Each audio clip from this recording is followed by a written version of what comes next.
Hey lovies, welcome to my channel, Craft Away with May. I'm May. If you are new here, thank you so much for stopping by to see what I have going on today. If you are returning, thank you so much for coming back to hang out with me. I appreciate you all so very much. I am so excited about today's video, guys, as I always am, but I am having the opportunity today to collaborate with a new friend of mine, Connie from Connie's Creative Creations. She's a very talented lady. I have had the opportunity to do a couple of open collaborations with her, and her work is very, very well detailed. So you will truly enjoy her work today. I will have her information in my description box below. The title of our collaboration today is called Let's Get Crazy.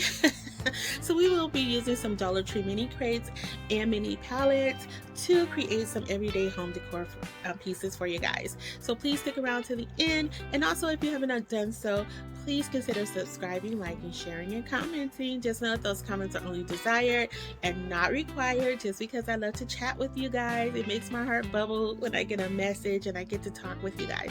So please consider doing all the things, you know.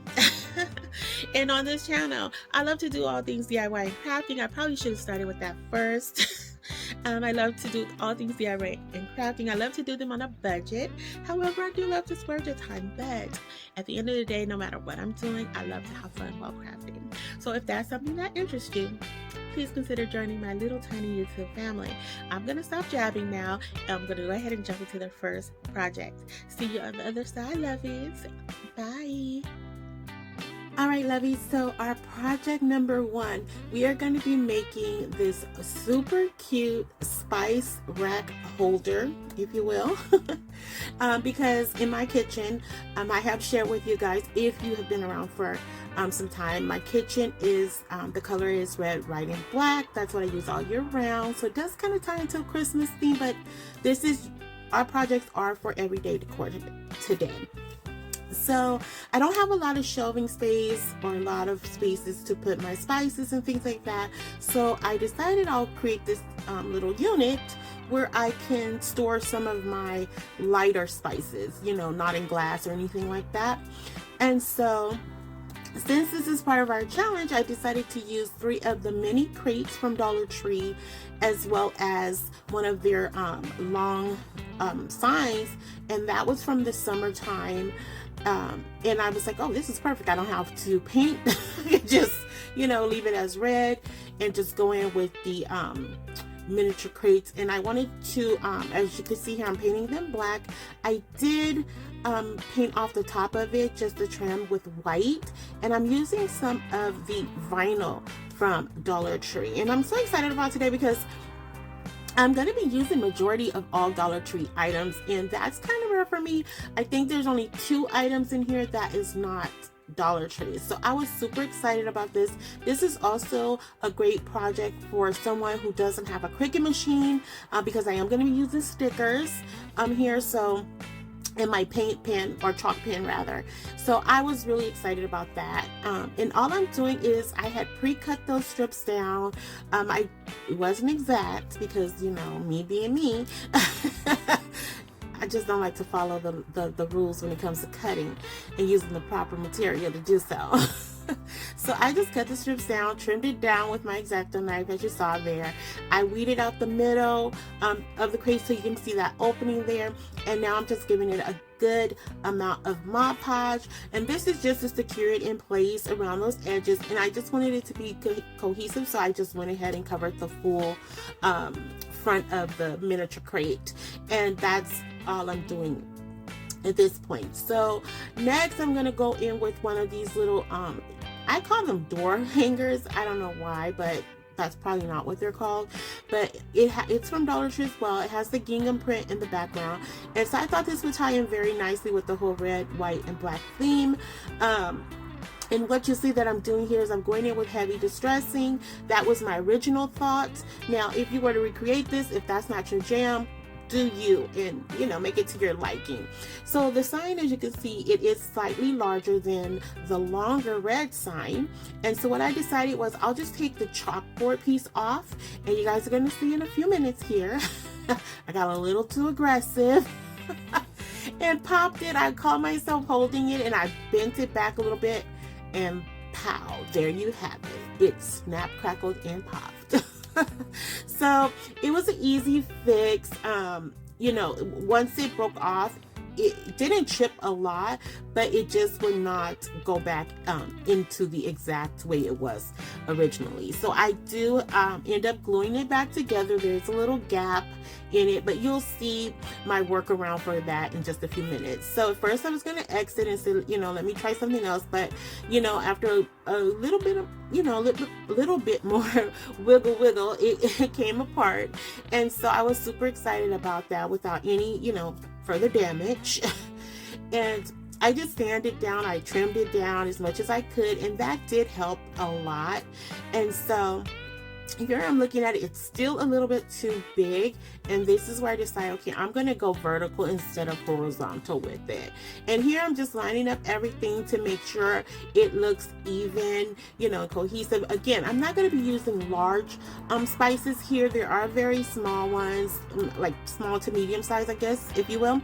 And so I wasn't trying to have this great gap in between each crepe. So here's where I'm just going in and adding in some of that Gorilla Glue, the long-term Gorilla Glue, and then the hot glue by Gorilla Glue as well. So here I didn't like the distressing after all once looking at it up against the red. So I was like, okay, I'll just give it a full coat of white, but I only did one coat because I still kind of wanted the distressing behind it, if that makes sense. And you'll see as it comes up, I wasn't trying to get it like stark white.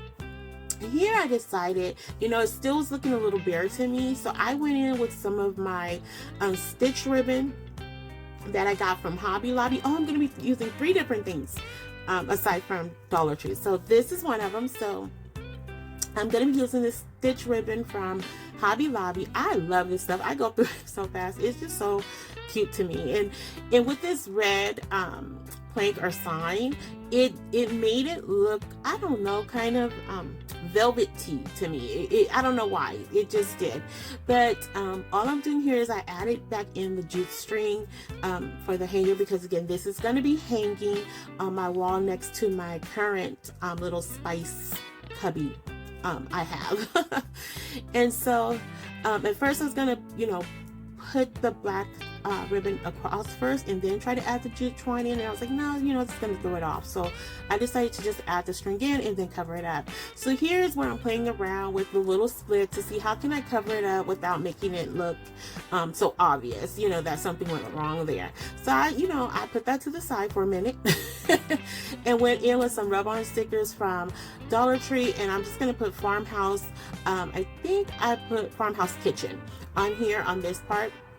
And so what I decided was to take one of those little the miniature chalkboard tags, and I'm going to add that to the corner. Once I get the stickers laid down, then I'm going to go in with that, and I decided to write on it spices, because it's so tiny. I couldn't write a lot of verbiage there. So I just decided to put spices, just again to make it not look so obvious as to what went wrong there. And of course my handwriting sucks, guys, so I had to X the first one and went back and redid it. It was not pretty by any means, but it still had the little farmhouse charm to it, in my humble opinion. So that's all I put there. Once I get that going, the pen, it dried fairly quickly. And I also went in off camera and added in some black rhinestones.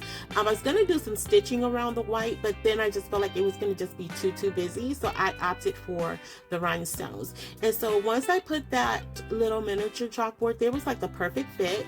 I went in with the red stitch ribbon and made a little simple bow. I'm not a bow maker, so it was the simplest of simple bows. And I added in a little pearl sticker there, and just to put it in the middle, and I reinforced the other rhinestones. And then next I had these I found these little miniature red apples. They are Christmas ornaments, and I thought they were so pretty, the color on them. Now it is slightly darker than the red of that sign, but I still felt like it worked here. So I felt like, you know, next to that miniature chalkboard, there was just too much negative space there, and, you know, for my eyes. So I decided to add the apple there. Now I know apple and spices. I mean, come on, apple spice pie. Come on, you know, y'all feel me on it, right? We need the spices for our apple pies. I don't know. I know. I be stretching. I just be stretching it so wide, y'all.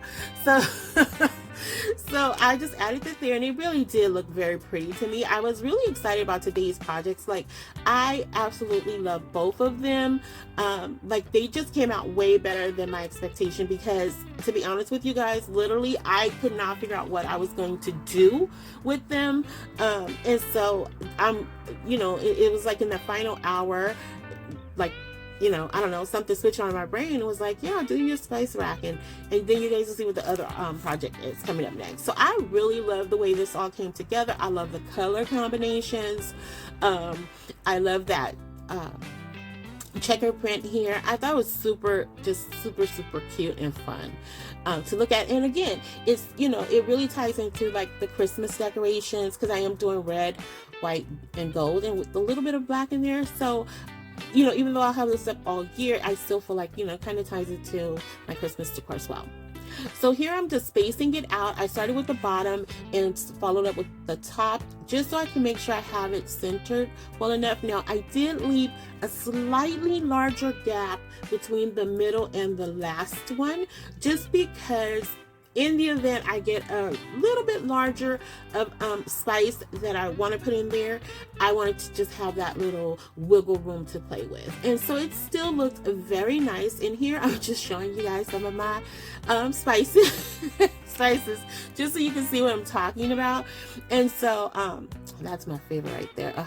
That black truffle seasoning. Oh, spice is so good. But yeah, I'm just putting it in there, just showing you different ways to arrange it, and you get a pretty good hole. So, you know, just with the bottom alone, you see I have 4 there, then the next one has 3, which you could easily put another 4 if they were all the same size, so on and so forth. So you get, at max, you could probably get about 12 in this, and it is not heavy, guys. So I literally, when I started to, you know, do the final reveal shots, I was walking around holding it by the string, and it was pretty sturdy. So I was really impressed. And then what I decided to do here was add in some of even the smaller little chalkboard from the Crafter Square section, and put those, so if you want to label, you know, what type of spices you're putting in there, I thought that would be super cute. Or spice 1, 2, and 3. But I end up saying, you guys see what I put on it instead of what I'm telling you guys you can do.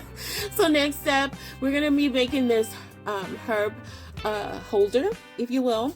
And again, it's going to go on the wall as well. And I decided to use the mini palettes here. And so this is for your herbs that you cannot, you know, put in water, and that they have to kind of, you know, sit out. And a lot of times we sit them on our counter in a mason jar or something like that. And I thought, how cute would it be? Now, I don't have a lot of, you know, fresh herbs on hand, just because my son does not eat a lot of them, and so sometimes it ends up going to waste. So I still thought this would be cute. Even if you wanted to put like some faux herbs in there, that would work too. And so what I'm doing here, I did the base of it white.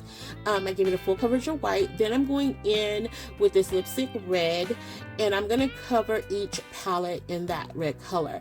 So then I was like, you know, the background was just too white, and so I decided, okay, let me add in the black here. And so that's literally what you see that I'm doing right here. I'm just going really carefully and just covering it. And I really like the way this came out. Like, I was like, I really like that black and white. So I want to think of something else I can do with this, because I really liked, for some reason, I know it's simple, it's basic, but I really did like this. And so what I decided to do is do some distressing around the edges of it, not as heavy as the others, but I wanted I wanted to have more of that farmhouse look. The other one seemed just a little too industrial, if you will.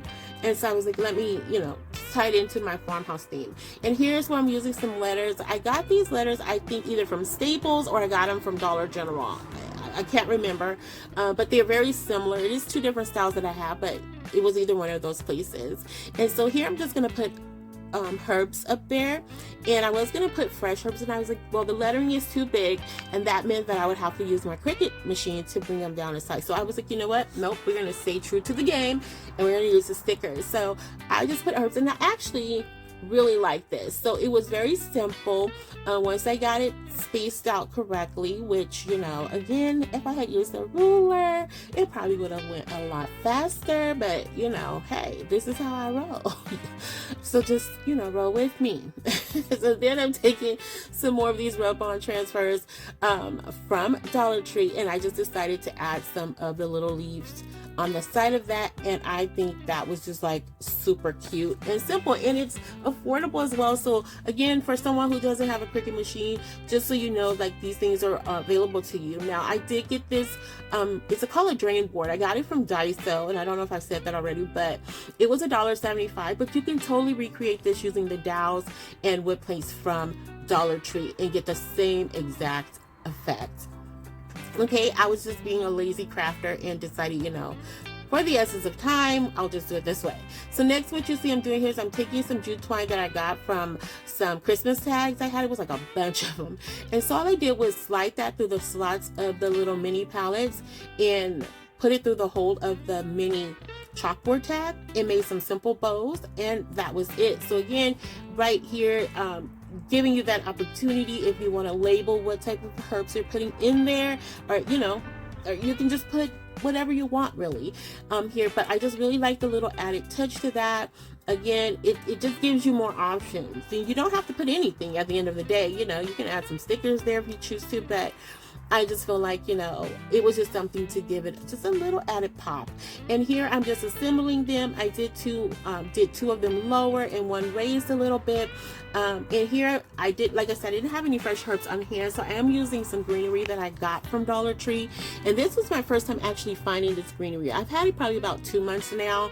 It was right at the end of summer, and I was really excited because I had not seen this in any of my stores, so I was really happy to get that.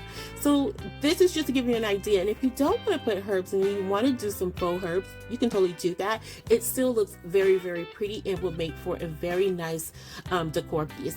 And so at the bottom, again, I felt like that space was a little negative, so I went in and I added a rub-on transfer that says recipes. So for whatever reason, in that particular spot, I could not get the transfer to completely adhere. So I did go in with one of my fine pen Sharpies, and I just filled in where the transfer did not come over. And here I'm just going in, adding in a few more pieces of that greenery just to give it a little bit fuller effect. And I love this. So here it is, guys, the final reveal. And this is our spice rack. And I just love the way this came out. It is so true to Farmhouse to me, and I think I did a close-up of it where I decided to write on the little miniature cutting boards, "Let's get spicy." So I don't know if I captured it here or not, but that's what I decided to put on there. And just so you guys can see, I mean, this is so cute, and it just really maximizes my little tiny kitchen space. So I was so excited about that. And our herbs display, I just love this. Oh my goodness, this was so beautiful to me. I am so excited. Like, I loved everything about my 2 projects today. I know they were super fast, but that's really all time could allow me to get out on this particular video. And again, I just love it. I went in and I did write on here sage, basil, and thyme, I think. And again, you don't have to put fresh herbs in here. You can definitely use faux herbs, you know, just to accomplish the look you want, you know. And I think this would be cute. So again, to my friend Connie, thank you so much for collaborating with me today. It was great fun, guys. And remember to check out her information in my description box below. The link is there for you to jump over to her channel. Tell her I sent you her way. Tell her I said thank you from the bottom of my heart. And this has been an awesome collaboration. So without further ado, guys, I just want to remind you that you can also find me at Craft Away with May 222 on Instagram, and of course here on YouTube. So if you have not already done so, if you stuck around this long, please consider subscribing, liking, sharing, and commenting, just because again, I love to get those comments. So yeah, so do that. Also, guys, I appreciate you guys taking this ride with me. Whether you're new or old, I appreciate it from the bottom of my heart. And as I like to wrap up each video, lovies, fall in love every day. Every day that you have an opportunity to open your eyes is an opportunity to fall in love with at least something that day. So until the next video, be safe, be kind, and happy crafting your days away. Bye.